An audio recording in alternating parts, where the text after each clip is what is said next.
गठबंधन नहीं पाया, जबकि लोकसभा चुनाव में आपने गठबंधन बीजेपी को हराने के लिए किया था। थोड़ा सा हाथ आपके चैनल के माध्यम से सारे दर्शकों को मैं धन्यवाद जोहार करना चाहता हूं। और विशेषकर आज नामांकन रैली में जो एक उत्साह जो जुनून दिखा भारत आदिवासी पार्टी के हर कार्यकर्ता में, उस जुनून के आधार पे ये तय हो चुका है कि यहाँ पर भारत आदिवासी पार्टी एक तरफा जीत दर्ज करेगी।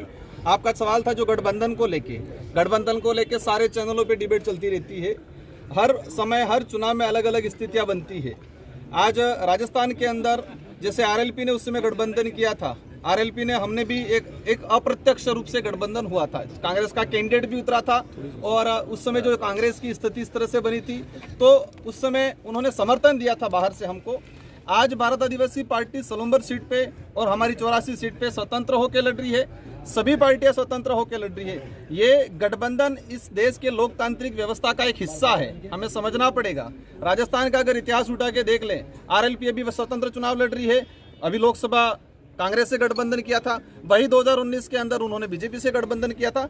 तो ये गठबंधन लोकतंत्र का एक हिस्सा है। लेकिन आज की स्थिति में जो हमें लग रहा है, आज कांग्रेस को भी लगता है, बीजेपी को भी लग रहा है कि कांग्रेस जीत जाए चले, बीजेपी जीत जाए, लेकिन बीएपी नहीं आनी चाहिए। उस उद्देश्य से ये दोनों सीटों पे कांग्रेस भी काम कर रही है और बीजेपी भी काम कर रही है। लेकिन हम दावे के साथ कहते हैं कि दोनों सीटों पे दमखम के साथ भारत आदिवासी पार्टी जीतेगी। सर, ये कांग्रेस से जो प्रत्याशी महेश रौत, वो आपकी पंचायत के पास के ही रहने वाले हैं। तो देखो, कांग्रेस की हर चाल उल्टी पड़ी है। कांग्रेस को लगता था राजकुमार को हमने ये किया, राजकुमार के घाव से कैंडिडेट उठाए, कोई दिक्कत नहीं, हमारे भाई है वो। लेकिन विचारधारा एक मजबूत है हमारी। उस भाई के घर से भी वोट भारत आदिवासी पार्टी में पड़ेंगे।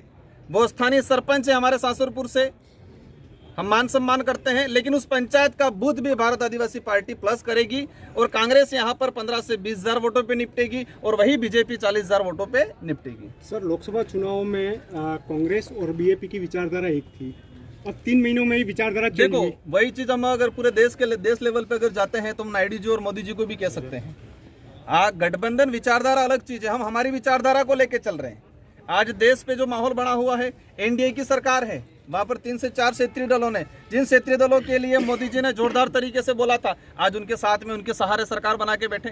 वो उनकी आइडियोलॉजी के आधार पे समर्थन दिया है। लोकसभा में जो हमारी जो आइडियोलॉजी थी, कांग्रेस की जो आइडियोलॉजी थी, कांग्रेस को लगता था कि हमें बीजेपी को मात देना है और इसलिए कांग्रेस ने हमारे को समर्थन दिया और हमने इसका स्वागत किया और तरीके से चुनाव हुआ। और आज जो स्थिति बनी हुई है, राज्य की स्थिति बनी हुई है, कांग्रेस के राज्य के लीडरों को लगता है कि बीजेपी आए चले लेकिन बीएपी नहीं पनपनी चाहिए।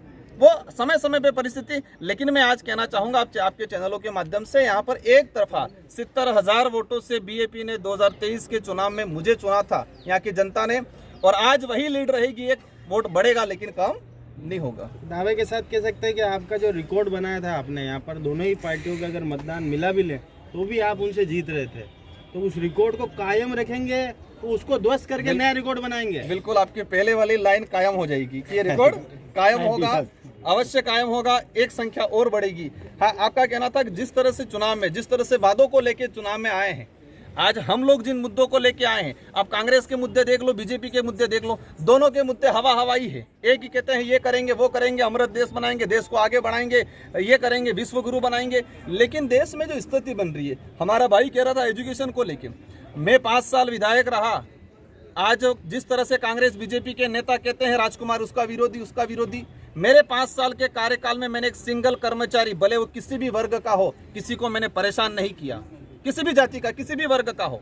और कोई भी व्यक्ति मेरे पास आया, हर समाज के व्यक्ति को मैंने फ्री में ट्रांसफर कराया। लेकिन आज वही बीजेपी आज पैसों के दम पे ट्रांसफर कर रहे हैं, वार्डनों की पोस्टिंग पैसों के दम पे दे रहे हैं, और आज जिस तरह से कर्मचारियों को परेशान करके भगा रहे हैं, शिक्षण व्यवस्था खराब हो रही है, टीचर लाए और लगाने के बजाय उनको हटाने का काम कर रहे हैं, मेडिकल व्यवस्था तहस-नहस हो गई है। इस क्षेत्र का सबसे बड़ा मुद्दा था कडाना का पानी घेजी घाटा तक लाना। मैं दावे के साथ कहता हूं, मैंने ये काम करवाया, ये सैंक्शन करवाया, उसका टेंडर हो गया। लेकिन जैसे भाजपा की सरकार आई, उन्होंने वर्क ऑर्डर देना बंद कर दिया। ये विकास के नाम लेते हैं लेकिन विकास विरोध का काम करते हैं।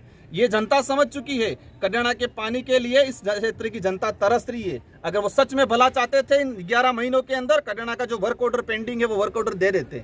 लेकिन जनता को समझ चुका है, घर घर तक हमारा कार्यकर्ता इस बात को लेके जाएंगे, और जिस तरह से उन्होंने कडाना प्रोजेक्ट को रोकने का काम किया है, उनको भुगतना पड़ेगा इस चुनाव के अंदर।